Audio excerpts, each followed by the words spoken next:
आज विश्व पखाल दिवस विश्व रे रहिथिबा समस्त ओडिया माने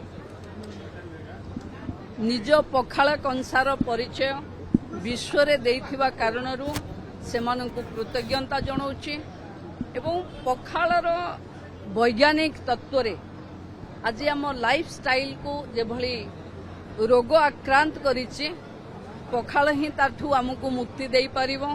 तेणु आमे पुणी थरे सेई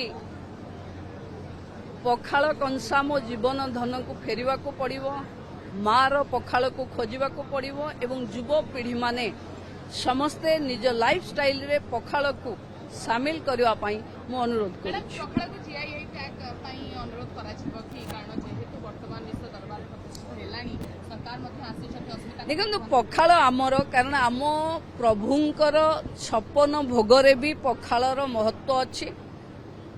समस्ते आमे जाने कि पखाल खाई सारला परे केवल गोटे जिनस दरकार हबो से होची बिछଣା कारण निद आपे आपे आसे। तेणु भलरे खाइबा सोइबा याकू जदि विश्व रे दरकार अछि ताहले गोटे जिनसर आवश्यकता अच्छी सी है ओडिया घरर पखाल कंसा पखाल खाद्य। तेणु आमे आपाई प्रमोट करिवारे मु भाबुची एबे पुरुणा लोकों पाखे तो अच्छी नुआ पीढ़ी पाखे सोशल मीडिया माध्यम रे विश्व भर रे पखाल को आमे आमर एक खाद्य जे विज्ञान सम्मत धार्मिक सांस्कृतिक आम अस्मिता ताको आमे प्रचार करी।